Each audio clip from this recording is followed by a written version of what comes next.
사도 요한이 밤모섬에서 예수님이 참 그리웠을 것입니다.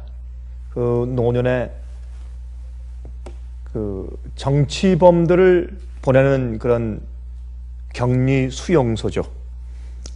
이 헬라, 그리스 그 가까이에 있는 그런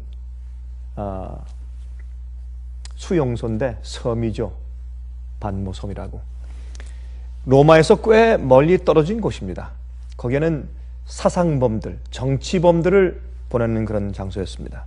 거기에서 사도 요한이 참 힘들었겠죠. 그 연로한 거의 정말 100세가 돼가는, 하나님께서 특별한 목적이 있어서 죽지 않도록 하시고 그를 보호하셔서 밤모섬까지 주님께서 보내시고, 하나님께서는 어떤 때는 보면 특별한 기적을 행해가지고 특별하게 사람을 취급하시고 그런 일들을 간혹 하시긴 하지만 참 드문 것 같습니다. 하나님께서는 이 세상의 모든 일들을 순리적으로 흐르게 하시고, 또한 천연계 법칙도 순리적으로 진행되게 하시고, 주님께서 행하시는 일들은 참 공평한 것 같아요. 그래서 그렇게 훌륭한 마지막 사도, 주님의 제자들 가운데서 맨 마지막 이 요한이 살아남아 있는 건 좋은데, 가장 힘든 곳에서 그 노인이 이제 거기서 이제 중노동하는 가운데 있다가, 이제 이 성경에 말씀하기를 주의 날에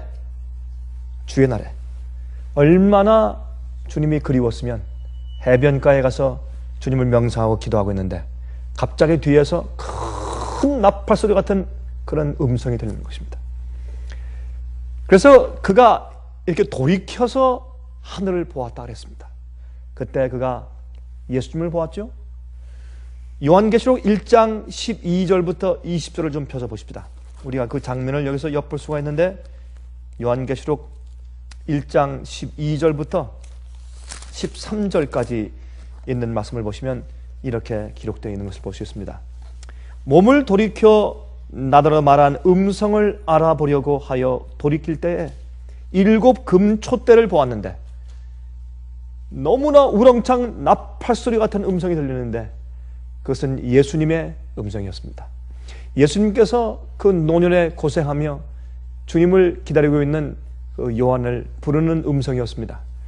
그러나 이 땅에 우리가 들을 수 있고, 우리가 만질 수 있고, 접촉할 수 있고, 우리가 볼 수 있고 같이 지낼 수 있는 그런 예수님이 아니고, 하나님으로 돌아가신, 하나님으로 자기의 입장이 하나님으로 돌아가신 그 예수님께서, 돌아갔다 그러니까 말이 좀 이상하네요. 하나님으로 다시 환원하신 그 예수님은, 그의 음성을 요한이 알아들을 수가 없습니다. 큰 너무나 우렁차고 힘찬, 정말 이 번개가 치는, 우레가 치는, 온 하늘을 울리면서 쩌렁쩌렁한 그 하나님의 음성을 감당할 인간이 어디 있겠습니까? 그래서 그가 놀라서 이게 도대체 무슨 소리며 누구의 음성인가 하고 이제 뒤를 돌아다 보았다고 했습니다. 그때 그가 7 금촛대를 보았어요. 하늘에 촛대 사이에 인자 같은 이가 발에 끌리는 옷을 입고 가슴에 금띠를 띠고. 여기 왜 인자 같은 이가 그랬을까요? 인자면 인자지, 예수님은 예수님이지 왜 인자 같은 이라고 했을까요? 자기가 알고 보고 만지던 그 예수님과 너무나 다르기 때문에 인자 같긴, 자기가 알던 예수님은 예수님인데 그렇게 해서 인자 같은 이가 했단 말입니다. 우리가 하늘에 올라가서 예수님을 재림하셨을 때 공중에 떠 계시고, 우리가 승천할 때, 승천해서 끌려 올라가서 공중에서 주님을 만날 때 우린 금방 예수님을 알아볼 것입니다. 한 번도 우리가 육안으로 예수님을 본 적이 없지만 우리 예수님을 알아볼 것입니다. 왜요? 여러분, 요한일서 3장을 보면 우리가 주님을 알아볼 수 있는 것은 우리가 그와 같은 줄을 알미라. 우리가 꼭 예수님을 닮았구나 하는 느낌을 느끼게 된다고 사도 요한은 말했습니다. 그렇게 설명하고, 우리가 예수님을 한 번도 보지 못했어도 우리가 주님을 알아볼 것은 우리가 그와 같을 줄을 알 것이다. 그렇게 말씀한 그 사도가, 그 요한이 여기서 예수님의 음성을 들으면서 돌아보니까 분명히 예수님은 예수님이에요. 너무나 변모했지만 예수님은 예수님이에요. 그래서 인자 같은 이가 그렇게 말씀했습니다.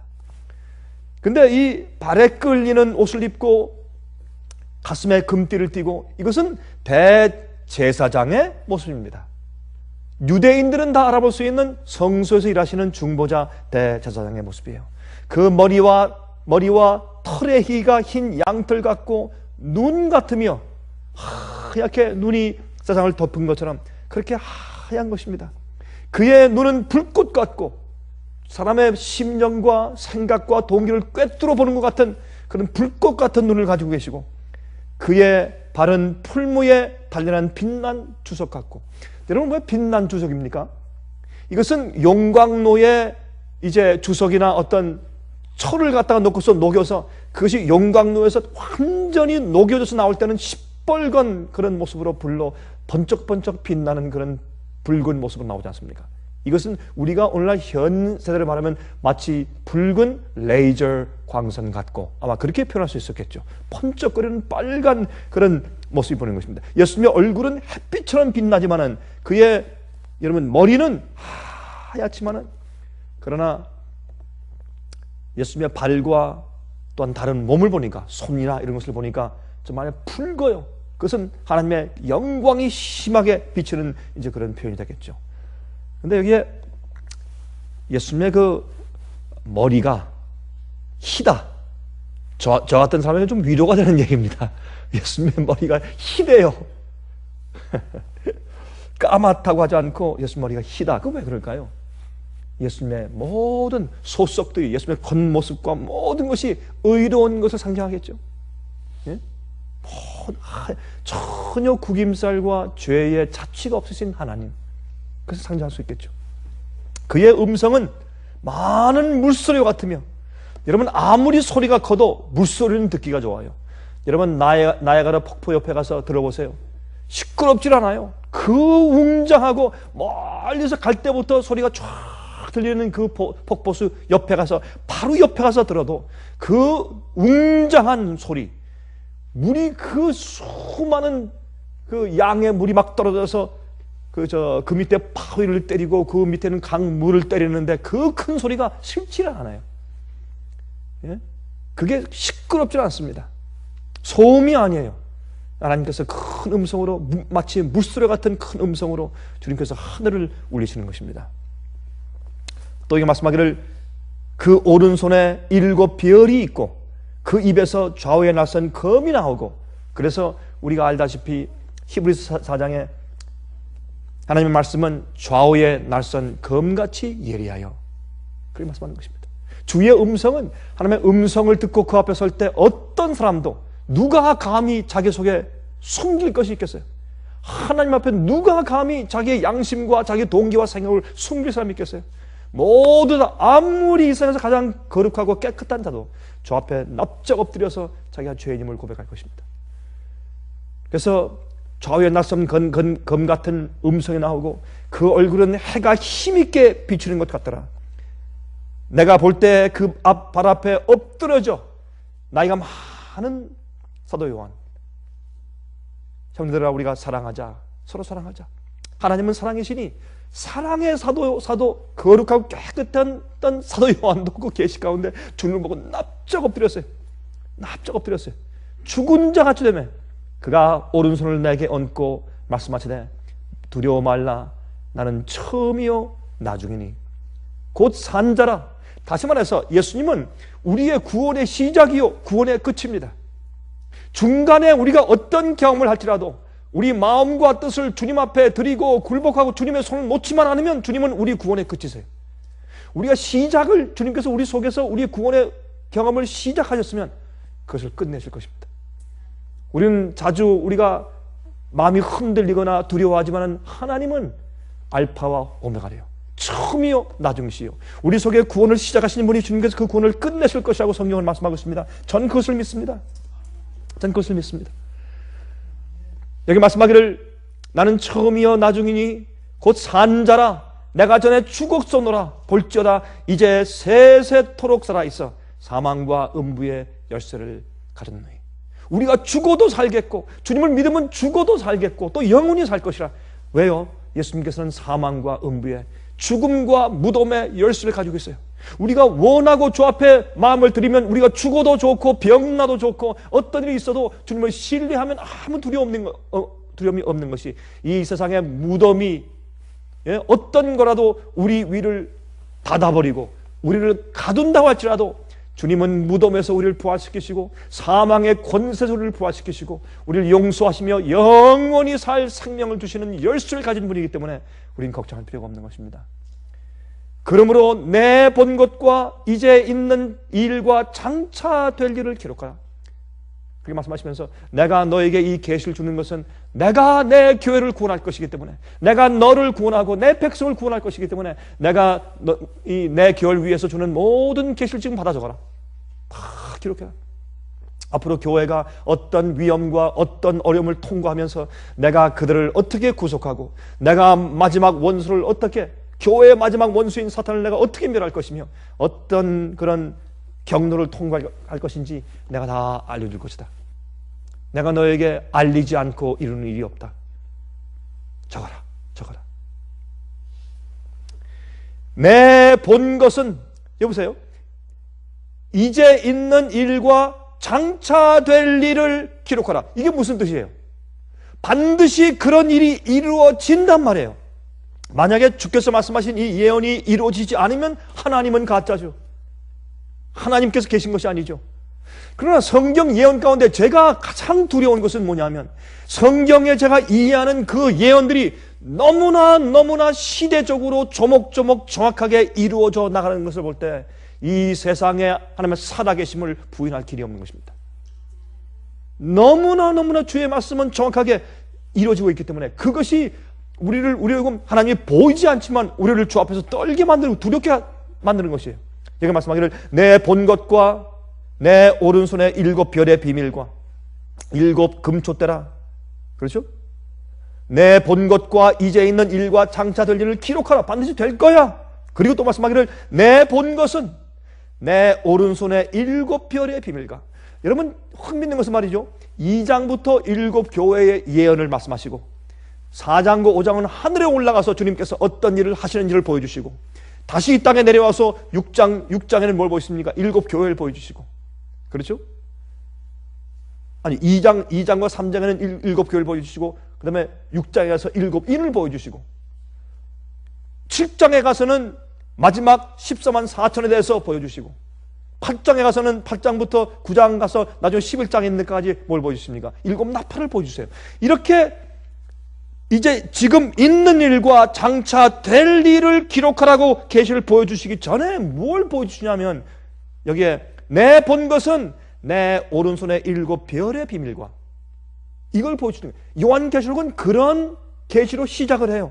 7 교회로 시작하고 7 인이나 7 나팔로 시작하는 것이 아니라 7 별의 비밀과 7 금초대라. 내가 본 것은 내 오른손에 있는 7 별의 비밀과 7 금초대라.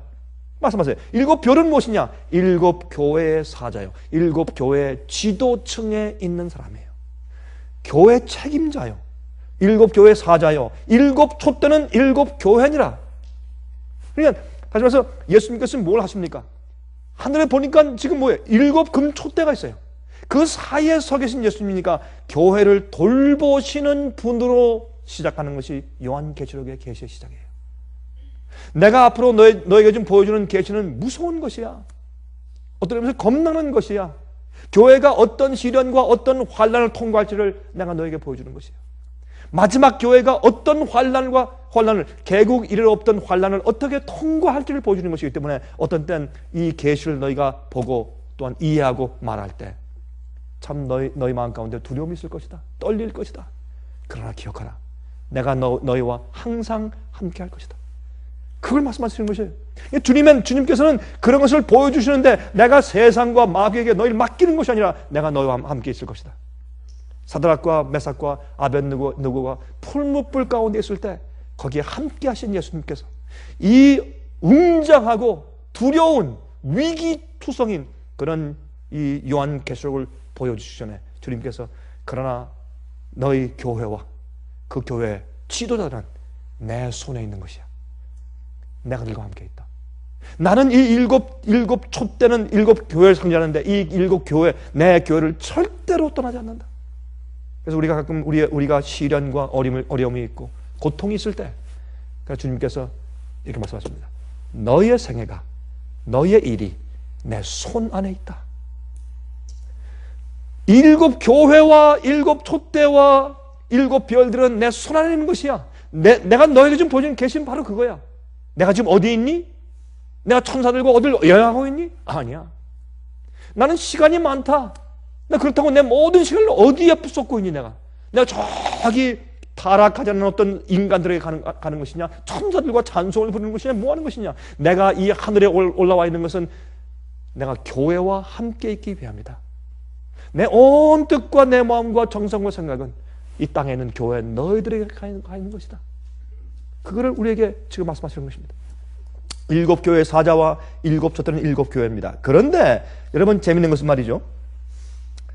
여기에 20절 읽었죠. 근데 요한계시록 4장 5절 보시면 요한계시록 4장 5절 보시면 이런 말씀이 있습니다.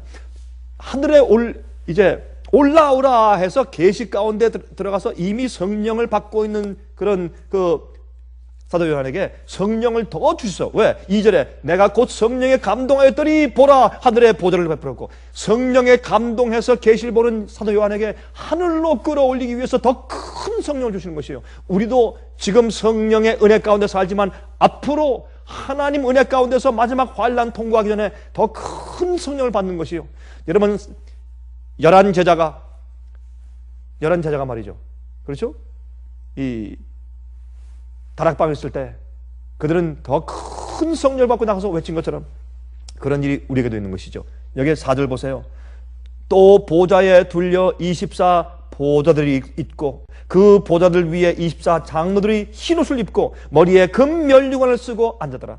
자세히 보세요. 이제 보좌로부터 번개와 음성과 뇌성이 나고 보좌 앞에 일곱 등불 켠 것이 있으니 이는 하나님의 일곱 영이다. 왜 성령을 일곱 등불 켠 것이라고 설명하고 왜 일곱 영이라고 설명해요? 그것은 예수님께서 일곱 금촛대 사이에 다니시고 있는데 일곱 금촛대는 일곱 시대의 교회를 말해요.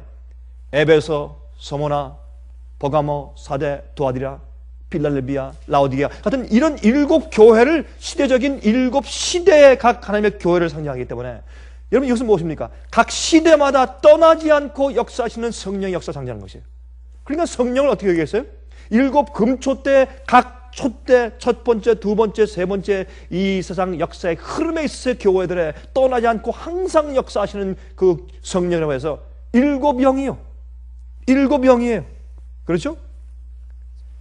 보좌 앞에 일곱 등불 켠 것이 있으니 그러므로 여러분 이 촛대는 말이죠. 이 성전 안에서 일곱 금촛대가 있죠. 금촛대는 어떻습니까? 그 속에 감람나무유, 올리브 기름을 집어넣습니다. 그래서 불꽃이 타는 것입니다. 거기 빛이 나오는 것입니다. 여러분 스가랴서 4장을 보면 거기 계시 가운데 스가랴 선지자가 무엇을 보았습니까? 진짜 감람나무가 두 감람나무가 왼쪽에서 하나 오른쪽에서 하나 거기서 가지가 직접 금촛대에 연결되어서 기름을 주는 것으로 계시를 보는 것입니다. 성령의 끊임없는 역사와 은혜를 이게 말하는 것이죠. 그것이 예수님이세요. 그런데 흥미있는 것은 말이죠. 죄인들을 구원하시기 위해서 끊임없이 역사하신 주님, 알파와 오메가이신 주님, 그 처음과 마지막까지 그 중간도 항상 우리 교회와 인간을 떠나지 않고 역사하시고 성령을 주시는 그 예수님을 여기에 상징하면서 인간의 구원을 위해서 온 신경을 다 기울이시는 하나님으로 여기 설명하면서 성경은 예수님께서 우리의 구원을 위하여 네 번씩이나 우리에게 임하신다는 사실을 기록하고 있다고 말합니다. 예수님께서 온 신경을 다 써서 우리 인류의 구원을 위해서 역사하시는데 예수님께서 우리에게 오시는 것을 4번이나 우리에게 오시고 임하시는 것으로 성경은 기록하고 있다고 말해요. 이것이 우리에게 얼마나 정말 감동적인 일인지 몰라요. 4번 임하시는 모습으로 인류를 죄에서 구원해 내시는, 죄의 저주로부터 구속하여 주시는 광경을 설명해 주시고 있다고 말합니다. 자, 그러면 예수님께서 이 땅에 4번 오시는데, 여기 성경은 4번 오신다고 설명되어 있어요. 근데 꼭 그 중에 하나는 이 땅으로 오시는 건 아니지만 주님께서 임하신다고 설명되어 있어요. 오신다고 설명되어 있어요. 그러면 이것이 무슨 뜻인가 한번 살펴보십시다. 예수님께서 오시는 사건이 4번으로 임하신다고 기록되어 있는데, 첫 번째, 예수님께서 우리 인류를 구원하기 위해서 성육신 하시고 말구유에 태어나셨습니다. 예수님이 첫 번째 우리에게 임하시는 것은 베들레헴 말구유에 탄생을 하신 것입니다. 여러분, 이사야 7장 14절에 말씀하기를 그러므로 주께서 친히 징조로 너에게 주실 것이라. 보라, 처녀가 잉태하여 아들을 낳을 것이요 그 이름을 임마누엘이라 하리라. 그렇죠? 그러므로 예수님께서 인간이 되어서 구속하시기 위해서 말구유에 태어나실 것, 성육신 하심으로 우리 인간을 위해서 처음에 임하시고 오시는 것으로 성경은 기록합니다. 왜요? 대속이 필요하니까. 우리 인간의 죄의 형벌과 그 대가를 대신 지시고 대신 치루어서 우리가 용서받고 새로운 기회를 얻게 되게 하기 위해서 주님께서 이 땅에 오신 것입니다. 그래야 새 출발이 가능하죠. 누가 우리 죄를 대속해 주어야 새 출발이 가능하니까. 그러므로 예수님께서 이 땅에 오셔서 우리의 죄의 책임을 대신 지시고 또 우리에게 성령이 충만하면 어떻게 살 수 있다는 것을 보여주기 위해서 이 땅에 오신 것이죠. 두 번째입니다. 두 번째 예수님께서 임하신 것은 재림하시기 전에, 예수님께서 두 번째 오시기 전에 책의 기록을 가지고 심판하시려고 임하신다고 그렇게 성경을 말씀하고 있어요. 이것은 어디로 임하시는 것인가? 여러분, 예수님께서 십자가에 돌아가신 다음에 우리 인간의 죄를 용서해 주셨습니다. 누구든지 믿는 자에게 영생을 주시겠다고 약속하시고 그의 죄를 고백하고 회개하는 모든 자에게, 주님을 받아들이는 모든 자에게 그들의 죄를 용서해 주십니다. 그리고 새로운 기회를 주십니다. 그리고 그들을 하늘로 데려가서 영원히 살게 하시겠다고 약속하십니다. 주님 안에 있는 자들에게 영생을 약속하시는 것입니다. 그런데 그렇게 하시기 전에, 그것을 실제로 이루시기 전에 온 우주와 이 지구상에서 하나님께서 그렇게 하시는 것이 합당하다고 하는 것을 주님께서 입증하셔야 합니다. 여러분, 구속의 계획이 검증되어야 합니다. 책을 펴셔야 합니다. 살펴서 주님께서 입증해 주셔야 합니다. 우주에는 모든 사람들이 전부 다 옳습니다. 주님의 심판은 공정합니다. 의롭습니다. 라고 그렇게 고백할 수 있도록 주님께서 해 주셔야 합니다. 용서받고 아들의 나라로 옮기움을 받는 자가 의롭게 되었다는 사실을 증명해 주셔야 합니다. 그래서 어떻게 합니까? 기록하라 그랬어요. 우리의 생애를 기록하라. 우리의 동기를 기록하라. 우리의 생각을 기록하라. 하나님의 심판은 우리 인간이 심판하는 것과 다른 것입니다.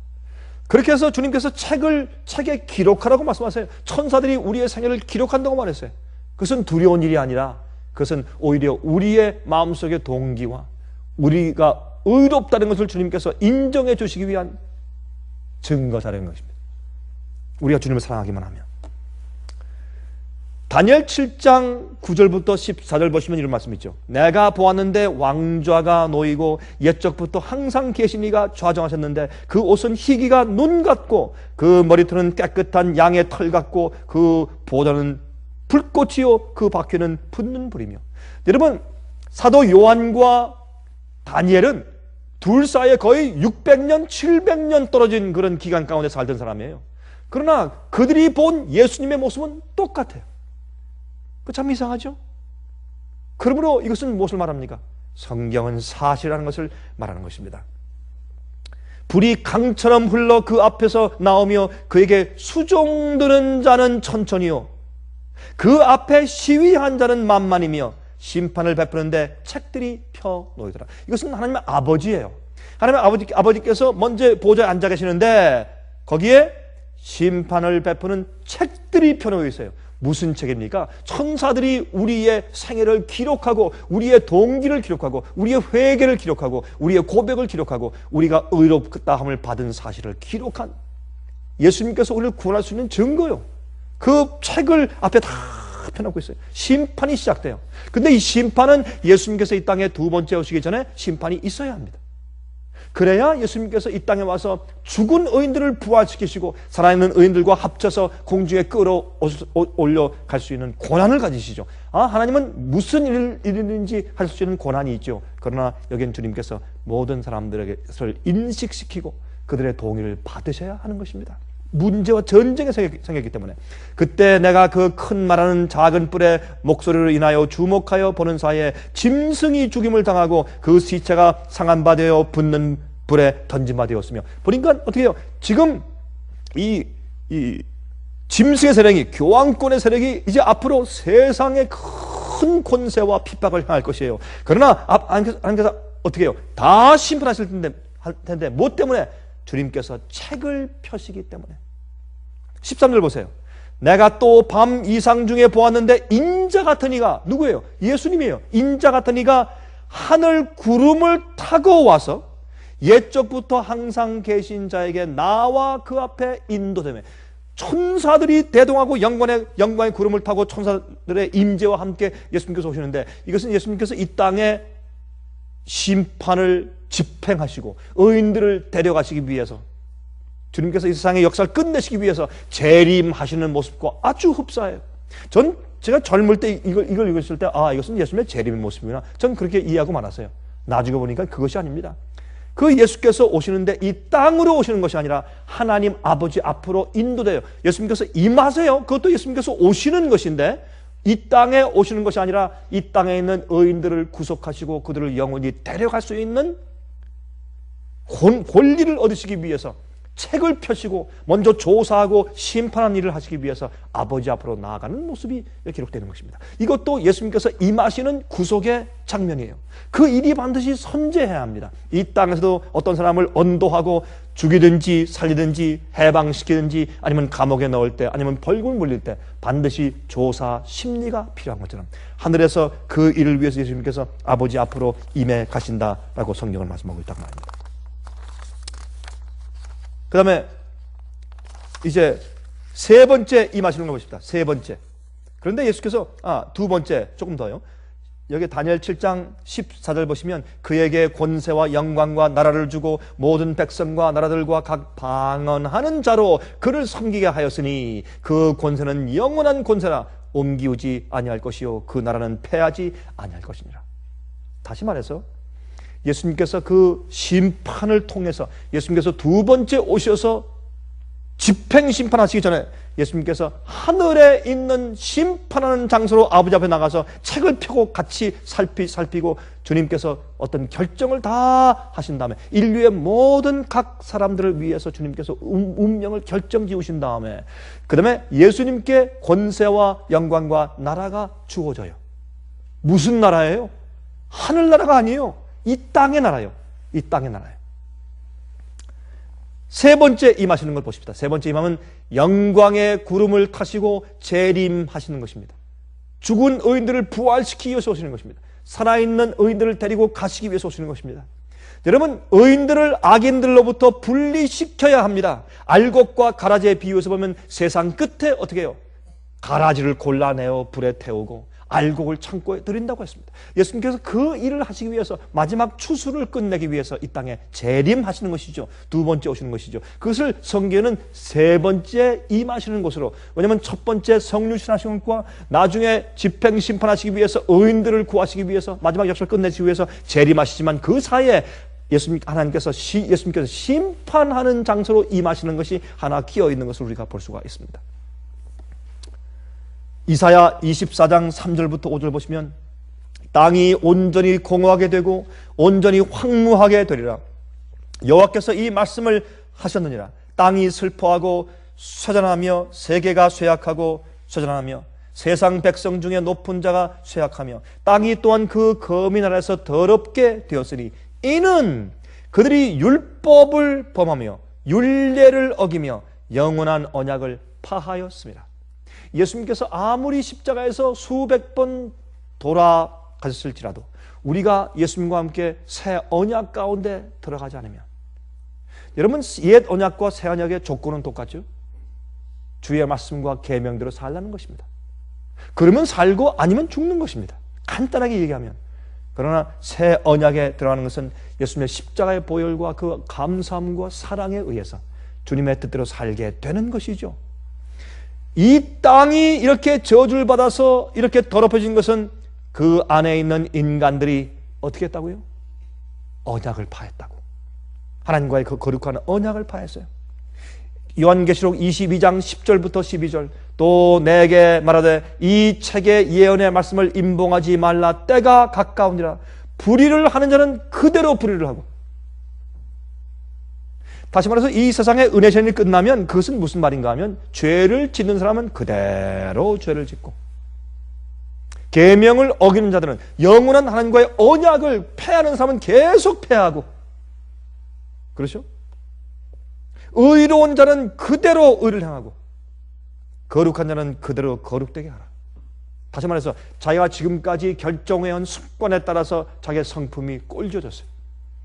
주님의 뜻대로 살고 자기를 굴복했든지, 아니면 자기 위해 살든지, 언약을 범하고 주의 계명을 범하는 것을 자기 생활에 습관적으로 해왔든지, 그들의 성품은 완전히 더 이상 움직이지 않게 꼴져지는 것입니다. 딱 고정되는 것입니다. 그것이 짐승의 표와 하나님의 임입니다. 여러분, 그렇게 될 때 보라, 내가 속히 오리니 내가 줄 상이 내게 있어 각 사람에게 그의 일한 대로 갚아줄 것이라. 많은 사람은 십자가에서 구속과 구원이 끝났다고 하지만 여기 있는 말씀 보면 꼭 그런 것은 아닌 것을 알 수 있습니다. 십자가에서 용서가 마련되었지만, 그러나 우리가 그 구원과 십자가를 어떻게 받아들여서 그 십자가의 사랑과 파워와 구원이, 그 복음이 나를 어떻게 변화시켰느냐에 따라서 주님께서 갚아주신다고 성경을 말씀하고 있는 것입니다. 이것이 예수님께서 두 번째 오시는 재림입니다. 재림이에요. 이 각 개인의 운명을 심판하시고 끝내시는 일을 주님께서 먼저 심판하시는 일을 먼저 하늘에서 하신다고 성경은 기록하고 있는 것입니다. 그런데 예수께서 오실 때 구름을 타고 오신다고 그랬어요. 구름을 타고 오신다. 그러면 여러분, 하늘에 구름이 꽉 끼면 뭐가 옵니까? 비가 와요. 그럼 예수님께서 비 오는 날 오신다, 그런 뜻이에요? 아니, 어떤 사람은요, 예수님께서 구름 타고 오시니까 비 오는 날 오신대요. 나 참 그 얘기 듣고 그것도 참 재밌는 얘기다 그랬어요.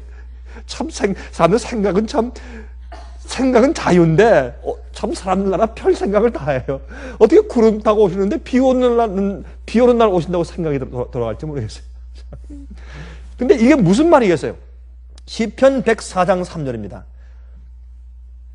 물에 자기 누각에 들보를 얹으시며 구름으로 자기 수레를, 구름이 병거예요. 구름으로 자기 체리엇, 수레를 삼으시고 바람 날개로 다니시며. 근데 시편 68장 17절 보시면 이렇게 말씀하세요. 하나님의 병거가 아까 보니까 구름으로 자기의 병거, 구름으로 자기 체리옷을 삼으신다 그랬는데, 시편 68장 17절 보시면 하나님의 병거가 천천히요 만만이라. 뭐예요? 천사예요. 주님께서 구름 타고 오신다. 그게 뭐예요? 천사들을 호위하고 오신다고 말해요. 예수께서 오실 때 하늘에 있는 그 영광의 천사들이, 주님의 귀한 의의 천사들이 주님의 곁에 꽉 둘려서 오니까 마치 구름을 타고 오시는 것처럼 보인다, 그런 말이에요. 주께서 그 중에 계심이 시내산 성소에 계심 같도다. 천천만만의 그 웅장한 천사들 팀 가운데 계시는 예수님을 말씀하는 것입니다. 마태복음 25장 31절 보십시오. 이렇게 말씀되어 있습니다. 인자가 자기 영광으로 모든 천사와 함께 올 때 하늘에 남은 자가 있습니까? 아무도 없습니다. 모든 천사가 다 오는 것입니다. 모든 천사와 함께 올 때에 자기 영광의 보좌에 앉으리니. 이게 예수님의 재림입니다. 얼마나 어마어마하고 웅장한 장관일까요? 여러분, 전 이거 생각하면 정말 이 등골이 오싹해요. 얼마나 웅장하고 기쁘고 또 두려운 날일까요? 천사 한 명이 나타났을 때 아수르 군대 10몇만 명이 죽어버렸는데 한 번에 말이죠. 그 엄청난 일이 생겼는데 그 천사가 천천만만 수십억, 수백억일지도 모르겠죠. 그 많은 천사가 몽땅 오니 아마 올 때 이 지구를 뺑 둘러싸겠죠. 아마 뺑 둘러쌀 거예요. 예수님께서 오실 때 이 지구상에는 각인의 눈이 그를 보겠고, 어떻게 각인의 눈이 그를 봐요? 지구는 둥그런데. 문제 없어요. 그래서 하나님이시니까. 어떤 사람은 이렇게 말해요. 이 지구를, 둥근 지구를 예수께서 오실 때만 쫙 편대 이렇게 딱 평지로 이렇게 쫙 펴놓은데요. 근데 제가 볼 때 그건 좀 지나친 해석 같아. 그럼 우리가 다 죽게요. 쫙 펴면. 지구는 둥글게 만들었으니까 둥글게 그냥 있어야지. 그 말고 주님께서 오실 때 말이죠. 예수님은 이 프리즘 작용이 있죠. 신기루 뭐라 그래요? 그 미라지. 예? 여러분 어떤 호텔 이름이 미라지 호텔이라고 그러잖아요. 그 미라지는 신기루라는 뜻이에요. 신기루는 여러분 어떤 사막을 지나가다가 보면 신기루를 본다 그러죠. 근데 저는 사막이 아니고 진짜 신기루를 한번 본 적이 있어요. 제가 플로리다인데, 제가 플로리다에서 한번 차를 타고 가는데 이 그냥 벌판에 차를 타고 가는데 비가 약간 가랑비 같은 게 오려고 하는데도 햇빛이 있는데 갑자기 내 앞에 도시가 나타나. 도시가 정말 제가 보았어요. 도시인데 뿌연 도시가 나타나는데 아니 이게 뭐야 보니까 신기루예요. 이건 가능한 것이, 이건 이상한 그런 이 공기 중에 있는 이 공기 중에 있는 어떤 이상한 현상인데, 이렇게 지평선 넘어 저편에 있는 도시가 이 햇빛의 반사에 의해서 내가 있는 이곳, 이 공중에 있는 공기에 반사되는 것이에요. 신기루가 생길 때는 그때 공기는 조금 좀 띡하죠. 다른 것보다. 스크린 작용을 해서 우리가 그 모습을 보는 것입니다. 예수님께서 오실 때 말이죠. 지구 전체 신기루 형상을 만드셔서 한쪽으로 오시지만 모든 사람이 볼 수 있는 것이에요. 천사들은 너무 많으니까 이 지구를 다 둘러쌀 것이고. 얼마나 어마어마한 장면일 것이에요. 그 앞에 누가 감히 죄를 가지고 고백하지 않고 회개치 않은 숨은 죄를 가지고 누가 감히 설 수 있을까요? 그 앞에. 이건 정신 나간 짓이지 어떻게 그럴 수 있겠어요? 그게. 사람들은 예수님의 십자가를 믿으면 다 구원이래요. 천만의 말씀이에요. 성경을 말씀하기를 거룩한 자는 그냥 거룩하고 의로운 자는 그냥 의롭고 더러운 자는 그냥 더럽고 거룩하지 못한 자는 그냥 거룩하지 못하라. 그렇게 딱 말씀을 했어요. 그걸 주님께서 먼저 심판하시는 것이에요. 어떠한지. 네 번째 주님께서 임하시는데 어떻게 임하시는가? 이 지구를 새 하늘과 새 땅으로 만들어 주시기 위해서 네 번째 임하신다고 성경은 말씀하고 있습니다. 예수님께서 우리의 구속을 위해서 주님께서 불철주야 알파와 오메가요, 처음과 나중이요, 이 지구가 타락한 이후부터 예수님께서 우리 지구로부터 눈을 한 번도 떼신 적이 없어요. 끝까지 구속을 이루시는 그 모습을 요한계시록을 말하고 있는데, 이 성경은 예수님께서 그 구속을 위해서 네 가지의 사역으로 네 번 임하시는 것으로 성경이 설명하고 있단 말입니다. 그 예수님께서. 그런데 이게 무엇인가? 여러분, 네 번째 임하시는 것은 무엇인가? 이 지구를 새 하늘과 새 땅으로 만들어 주시기 위해서 이 죄의 역사를 끝냈어요. 죄를 다 끝내버렸어요. 모든 심판이 끝나고 의인들과 악인이 결정지어졌어요. 그런데 예수님께서 마지막으로 오시는 것은 이 지구를 재창조하시는 것입니다. 황폐되었어요. 우리가 율법을 어기고 우리가 하나님의 영원한 언약을 어겼기 때문에 이 땅이 저주를 받고 더럽혀졌어요. 황폐하게 되었어요. 주님께서 이 지구를 우리가 의인이 영원히 살 수 있는 새 하늘과 새 땅으로 만들어주기 위해서 오신다고 성경은 말씀하고 있단 말입니다. 근데 제일 먼저 보시면, 여러분 데살로니가 전서 4장 16절 17절 보시면 주께서 호령과 천사장의 소리와 하나님의 나팔로 친히 하늘로 쫓아 강림하시되, 예수께서 두 번째 오시는 것이죠. 재림이죠. 그리스도 안에서 죽은 자들이 먼저 일어나고, 그렇죠? 부활이죠. 그 후에 우리 살아남은 자도 저희와 함께 구름 속으로 끌어올려. 우리가 승천해요. 근데 이런 일에 비밀 휴거가 어디 있어요? 이 엄청난 사건, 죽은 자들 의인들이 다 일어나는데 이게 어떻게 비밀리에 생길 수 있는 일이에요? 그때 살아있는 의인도 죽은 자와 함께 공중으로 끌어올려 간단 말입니다. 공중에서 주를 영접하게 하시느니 그리하여 우리가 항상 주와 함께 있을 것이라. 여기 보면 예수님께서 재림하실 때 우리가 하늘로 승천에 올라가서 우리가 어디 간다고요? 주님과 함께 하늘 정부 중심지로 가요. 하나님 아버지와 성령님과 예수께서 계시고 천천만만의 천사의 본거지인 하나님의 보좌 앞에 있는 그 하늘로 올라가요. 그 하늘로 올라가는데 그 하늘엔 뭐가 있습니까? 이 땅에 내려올 새 예루살렘 성전이 이미 지어지고 준비하고 마련되어 있단 말입니다. 아직은 이제 내려올 것이지만. 그래서 여기 보면 우리가 먼저 하늘로 이끌어 올려감을 당해요. 그 다음에 요한계시록 20장 그 4절부터 9절 보시면 또 내가 보좌들을 보니 거기 앉은 자들이 있어 심판하는 권세를 받았더라. 또 내가 보니 예수의 증거와 하나님의 말씀을 인하여 목배임을 받은 자의 영혼들과 또 짐승과 그의 우상에게 경배하지도 아니하고 이마와 손에 그의 표를 받지도 아니한 자들이 살아서, 죽은 자들은 부활하지만 살아서 짐승의 표 받지 않고 환난을 통과한 자들은 살아서 그리스도와 더불어 1000년 동안 왕노릇 할 것이다. 왜? 그들이 이끌려서 하늘로 올라갔기 때문에 1000년 동안 하늘에 있다가, 분명하죠? 5절, 그 나머지 죽은 자들은 그 1000년이 차기까지 살지 못하더라. 악인들은 죽은 상태 그냥 있어요. 의인들만 부활했어요. 살아있는 의인들이 하늘로 올라갔어요. 1000년 동안 있어요. 이는 첫째 부활이라. 첫째 부활 이후의 사건이죠. 6절, 이 첫째 부활에 참여하는 자들은 복이 있고, 이 세상에 아무리 많은 것을 배우고 아무리 높이 올라가고 아무리 많이 가지고 아무리 자랑과 영광을 많이 받을지라도 그것은 복이 아니에요. 여기 말씀하기를 이 첫째 부활에 참여하는 자들은 복이 있고, 이것이 참된 요한계시록의 복입니다. 거룩하도다. 둘째 사망이 그들을 다스리는 권세가 없고 도리어 그들이 하나님과 그리스도의 제사장이 되어 1000년 동안 그리스도로 더불어 왕노릇하리라. 또 7절, 1000년이 참에 사탄이 그 옥에서 놓여. 여기 보니까 1000년 동안 의인들이 하늘에 올라가 있는 시간이 있는 것을 분명히 우리가 여기 보게 됩니다. 그런데 요한계시록 21장 1절부터 11절 보시면 또 내가 새 하늘과 새 땅을 보니 처음 하늘과 처음 땅이 없어졌고 바다도 다시 있지 않더라. 여러분, 밤모섬에서 사도 요한이 큰 바다 지중해를 보면은 거기에 넘실거리는 파도 때문에 고향에 돌아갈 수가 없어요. 그리운 친척들과 가족을 볼 수가 없어요. 교회를 볼 수가 없어요. 바다가 그 앞을 가리웠어요. 그래서 그가 나중에 회복된 이 지구, 1000년기 이후의 지구를 보니까 거기에 뭐가 없어요? 바다가 없어요. 바다가 없어요. 우리를, 하나님과 우리 사이를 막았던 것이 없어요. 더 이상 장애물이 없어요. 죄가 없어요. 바다가 없더라.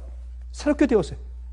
또 내가 보면 거룩한 성 새 예루살렘이 하나님께로부터 하늘에서 내려오니 그 예비한 것이 신부가 남편을 위하여 단장한 것 같더라.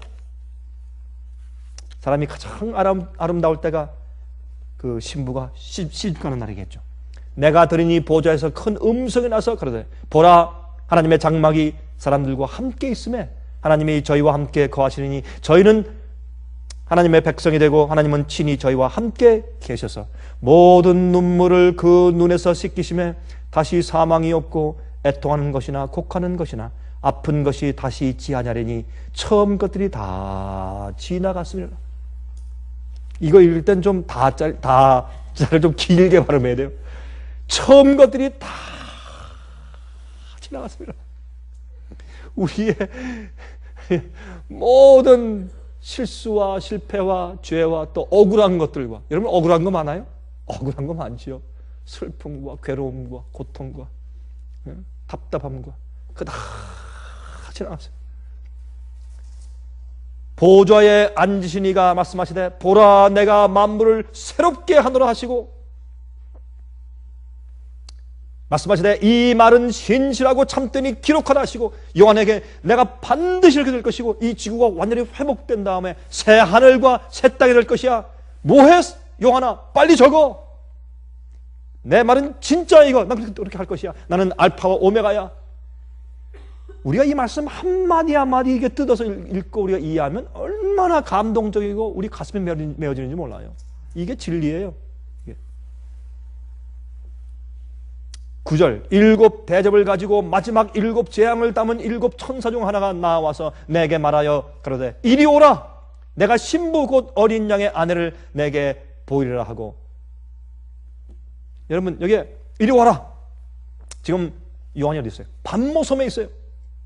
10절 성령으로 나를 데리고 크고 높은 산으로 올라가서 하나님께로부터 하늘에서 내려오는 거룩한 성 예루살렘을 보이니. 여러분, 가장 힘든 포로 수용소, 정치범들이 모여있는 채석장에서 대리석을 깨고 채석하는 그런 곳에서 고생하는 이 파파 늙은 할아버지, 그 할아버지를 데리고서 뭘 보여주십니까? 이 세상이 새 하늘과 새 땅이 된 모습을 보여주시면서 걱정하지 마라. 이것이 이 교회의 운명이고 이 지구의 운명이고 끝이야. 내가 이것을 이룰 것이다. 그렇게 보여주시는 것입니다. 11절 하나님의 영광이 있음에 그 성의 빛이 지극히 귀한 보석 같고 벽옥과 수정같이 맑더라. 얼마나 놀라운 얘기입니까? 제가 시간이 이제 다 돼서 이제 마치겠습니다만은, 여러분 끝으로 스가랴서 14장 3절부터 9절 또 20절 보시면 이런 말씀이 기록되어 있습니다. 여러분이 새 예루살렘 성전이 하늘에서 내려오는 것은 이미 구약 성경에 기록되어 있다고 말입니다. 예수님께서 이 땅에 이 세상을 새하늘과 새 땅으로 아름답게 재창조해 주시기 위해서 하늘에서 천년기 이후에 성도를 데리고 이 땅에 다시 오신다고 말입니다. 스가랴서 14장 3절부터 9절 그리고 20절 그때 여호와께서 나가사 그 열국을 치시되 이왕 전쟁 날에 싸운 것 같이 하시리라. 그 날에 주님께서 악인들을 다 불러 태우시고 사탄도 태우시고 무덤도 태우시고 사망 그 자체를 태우셔서 더 이상 이제부터는 무덤이 없는 것이 아니라 죽음 자체가 영원히 없어져 버린 그런 상태에서 주님께서 그날에 그의 발이 예루살렘 앞 곧 동편 감람산에 서실 것이요. 여러분, 그 감람산의 한쪽 구덩이에 겟세마네 동산에서 예수님께서 인류의 죄를 대신 지시고 씨름하시고 너무 고뇌하시고 우리 죄를 지시다가 이마에서 땀이 핏방울처럼 배어나와 떨어진 그런 고통하던 그곳에 나중에 서실 때, 감람산은 그 한가운데가 동서로 갈라지고 매우 큰 골짜기가 되어서 산 절반은 북으로 절반은 남으로 옮기고 동서남북으로 이 산이 옮겨져 없어져 버리는 것이에요. 그리고 그 가운데 큰 평야가 생겨요. 여러분, 이 지구의 중심은 어디입니까? 중동 지방이에요. 거기 중심은 이스라엘이에요. 거기 중심은 예루살렘이에요. 거기에는 감람산 위에 예수께서 임하시는 것입니다. 그런데 그 산 골짜기는 아셀까지 미칠지라 너희가 그의 산 골짜기로 도망하되 유다왕 우시야 때에 지진을 피하여 도망한 것 같이 하리라. 나의 하나님 여호와께서 임하실 것이요 모든 거룩한 자가 주와 함께 하리라. 하늘에 천년 동안 올라가서 살던 왕노릇하던 의인들이 주님과 함께 임한단 말이에요. 그때는 주님께서 네 번째 임하실 때는 의인들이 함께 이 땅으로 다시 오는 것입니다. 천년기 이후에 그 날에는 빛이 없겠고 광명한 자들이 떠날 것이라. 왜요? 밤이니까요? 아닙니다. 여호와의 아시는 한 날이 있으니 낮도 아니요 밤도 아니라 어두워 갈 때 빛이 있으리로다. 아무리 어두워도 그게 빛이에요. 밤이 없단 말이에요. 어두워 갈 때 빛이 있으리로다. 그날의 생수가 예루살렘에서 솟아나서 절반은 동해로 절반은 서해로 흐를 것이라. 여름에도 겨울에도 그러하리라. 이게 무엇입니까? 예수님의 보호자가 이 땅에 임해서 하나님께서 우리와 함께 장막을 같이 치시고 이 땅에 사시는 것입니다. 하나님의 보호자가 이 지구로 옮기는 것입니다. 하나님의 보호자 밑에서 무엇이 생명 강수가 터져서 콸콸 지금 나오는 것입니다. 9절 여호와께서 천하의 왕이 되시리니 그 날에는 여호와께서 홀로 하나이실 것이요 그 이름이 홀로 하나이실 것이며 그 날에는 말방울에까지 여호와께 성결이라 기록될 것이며. 말방울이 뭡니까? 말이 이제 갈 때 딸랑딸랑하는 말방울이죠. 정말 말방울까지 이 지구상에 있는 모든 것이 전부 다 거룩해지는 상태를 말하는 것이죠. 거기에는 죄가 없습니다. 거기엔 불의가 없습니다. 거긴 하나님의 영원한 언약을 깨는 일이 없습니다. 거긴 악인도 없고 거긴 마귀가 없습니다. 유혹하는 자가 없습니다. 주님께서 그런 곳에 새 하늘과 새 땅을 만드시기 위해서 이 땅에 네 번째 임하신다고 성경을 말씀하고 있습니다. 주님께서 네 번 임하시는 이 과정을 통해서 주님께서 우리 인간을 위해서 구속을 이루시는 것을 여기 요한계시록은 설명하고 있다고 말합니다. 여러분, 주님께서 이 땅에 오셔서 죄를 끝내시고 죽었던 의인들을 부활시키고 살아있는 영혼들과 합쳐서 공중으로 끌어올려 하늘을 데려가실 때 여러분은 그때 어디 계실 겁니까? 화면 통해서 제 강의를 듣는 분들, 여러분 그때 여러분들은 어디 계실 겁니까? 천년기를 끝내고 예수님께서 새 예루살렘 성 준비한 것을 이 땅으로 가져 내려오실 때, 감람산 위에 이제 내려오시면서 거기에 큰 평화를 만드시고 거기에 새 예루살렘 성을 거기에 갖다 놓으시면서 거기에 생명과실이 있고 생명수가 흐르고 영원히 불의와 죄가 없이 의인들만 살 때 여러분들은 그때 어디 계실 겁니까? 저는 그때 주님과 함께 있기를 원합니다. 그때는 의인들과 함께 있기를 원합니다. 주님의 우리 인간을 구속을 위해서 한 번도 눈을 떼시지 않고 알파와 오메가 되시는 주님의 은혜 가운데 늘 사시기를 간절히 바랍니다. 하늘에 계신 거룩하시며 동시에 인자가 많으신 아버지 하나님, 오늘 우리가 주의 말씀을 같이 상고한 것처럼 우리는 주님께서 그렇게 임하심들 때문에 우리가 구속을 얻는 것을 인해서 감사합니다. 주님의 이 사랑과 구원의 신비를 우리가 영원토록 배울 것입니다. 주님께서 의인들을 데리러 오실 때 그들이 공중에 끌어올림을 받아 주님 만나 주님과 함께 영원히 살게 될 때 우리가 그곳에 함께 있기를 사모합니다. 주님께서 이 땅에 썩음과 더럽혀짐을 없애시고 새 하늘과 새 땅을 만드시고 이전 것들은 다 없애실 그때에 우리가 주님과 함께 있기를 참으로 소원합니다. 아버지시여, 저희가 믿습니다. 주님의 보혈과 주님의 중보와 구원의 역사를 믿사오니 저희를 도와주셔서 우리가 한 명도 그곳에서 누락됨이 없이 주님과 함께 영원히 있을 수 있게 축복하여 주시옵소서. 예수 그리스도 우리 주님의 거룩하신 이름을 의지해서 간절하게 기도합니다. 아멘. 은혜 많이 받으셨습니까? 지금까지 들으신 이 생애예빛 예배설교는 개인의 신앙 부흥이나 소규모 그룹 예배를 위하여 DVD와 CD로 제작되어 보급되고 있습니다. 생애빛 예배설교 테이프를 원하시는 분들은 1-877-704-1004 1004번으로 전화하여 주시기 바랍니다. 생애빛은 각종 미디어, 즉 출판물, 텔레비전, DVD, CD, 그리고 웹사이트를 통하여 복음을 전하는 미디어 선교기관입니다. 생애빛에서 이루어지는 선교사업을 크게 7가지로 나누어 소개하면 다음과 같습니다. 첫째로, 생애빛은 가정과 건강과 참된 신앙을 소개하는 월간지 살아남는 이들을 매달 발간하고 있습니다. 가정과 건강 문제뿐만 아니라 참된 신앙과 성경에 나타나 있는 중요한 진리들에 대하여 매달 깊이 있게 다루는 최고의 신앙지입니다.